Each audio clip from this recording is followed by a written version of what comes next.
Azad Nagar विस्फोरण NIA रे दुई युवक भुवनेश्वर आजाद नगर बोमा विस्फोरण मामलें बड़ अपडेट आसी एनआईए रे दुई जन युवक को हाजर करा पचराउचरा करा शहनवाज सह संपर्क थिबा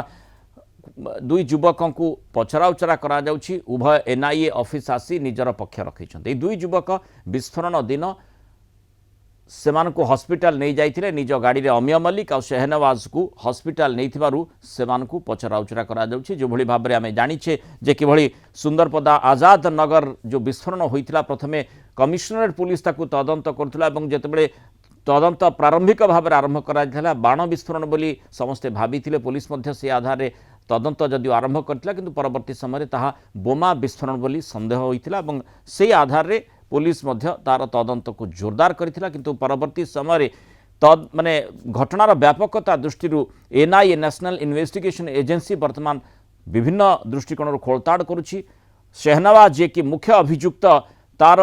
जो घर रही नयागढ़ रे सेठी मध्य जाई परिवार लोकों को 2 दिन तले पचराउचरा एनआईए टीम करिथिला और आज जो भली भाव में बड़ रिपोर्ट आसुछि जे 2 जन जो माने शहनवाज अमिय मल्लिक को से दिन घटना पर हॉस्पिटल को नहीं निज गाड़ी रे जाइथिले से 2 जन को पचराउचरा करा जाउछि अधिक सूचना देबा पई भुवनेश्वर रिपोर्टर तापस परिडा जोड़िछन तापस जो भली भाव में दुई युवक को पचराउचरा करा जाउछि ए घटना सहित सेमानकर निर्दिष्ट माने संपर्क सीधासळख भाव में रहिछि कि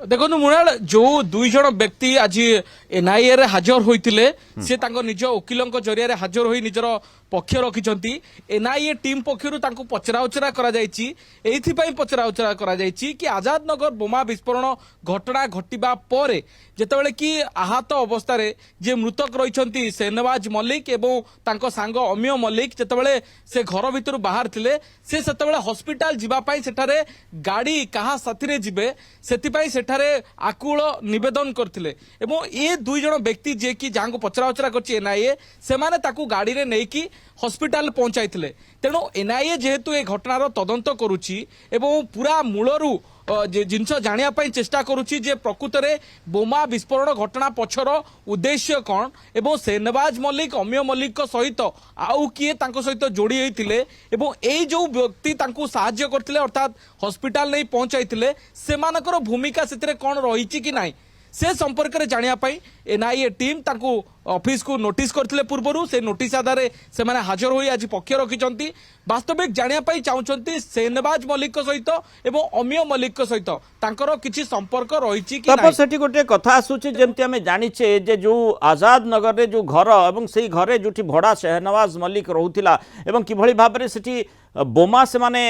तयारी करूथिले एवं छात उपरे बोमा को तैयारी करबा बेले विस्फोरण होइतिला एवं तापरे जेतेबेले आमे प्रथमर जदियो आकु बाण विस्फोरण बोली आशंका करा जाउतिला किंतु परे यह बोमा विस्फोरण बोली स्पष्ट हैला तेणु बोमा जेतेबेले विस्फोरण होउछि एवं स्वाभाविक भाबरे जो माने एथिरे आहत होउछंती सेही समय रे किभली भाबरे पुलिस केस हेबो अंततः जी भी तांकु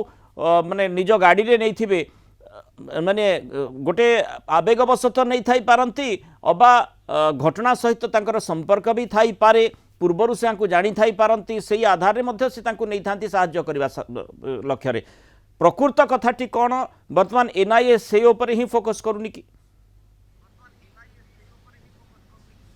देखो तो मुनाल जेतेबेले कि घटना घटी सारिबा परे ए 2 जन व्यक्ति जेतेबेले सेमान को हॉस्पिटल नहीं कि जाउथिले से समय रे शहनवाज बा अमिय मल्लिक फोन जोगे का सहित कथा होउथिले कि किछि तांकू जे निर्देश देइथिला एभली बोमा प्रस्तुत करिया पई बा से काहाठू एभली जोगाजोग रे थिले से सबु किछि जेतु घटना घटिबा परे हुए तो अपराधी कोनसे को भूल करि थाई पारे एवं कहा सहित जोगाजोग रे थाई पारे बा कहा को फोन जोगे जणाई थाई पारे सबु किछि जानिया पाए जेहेतु प्रत्यक्षदर्शी भाबे ए 2 जन व्यक्ति तांको हॉस्पिटल नै कि जाउतिले एवं से घटना संपर्क से माने सेदिन उपस्थित थिले तेणु तांकोठू एनआईए टीम जानिया पाई चेष्टा करुछि जे शहनवाज मल्लिक ए घटना बोमा विस्फोरण परे फोन जोगे किछि कथा होउतिले कि किछि सूचना पुलिस जाणीगला बा घटना बर्तमान प्रगट होईगला विस्फोरण ହେଲା ପରେ କିଛି ସେଭଳି କିଛି ତଥ୍ୟ କାହା ଯୋगे କଥା होतला कि काहा जोगे जदि शेयर कहा करतला संगे कि कथा होतले एमानक पाखरे सेभली किछि सूचना रहिछि कि ताकू अनुध्यान वर्तमान पुलिस करूछि जोथि पई दुई युवक जो माने से दिन शहनवाज मलिक अमेय मलिक को उभय को हॉस्पिटल को नहीं जाइथिले निज गाड़ी रे सेमानकु एनआईए वर्तमान पचरा उचरा करुछि एवं सेमाने से दुई जन एनआईए अधिकारी निकटरे सेमानकु सेइथमै हाजर करा जायछि। धन्यवाद तापस परिडा सूचना रे हम सहित रहितबार।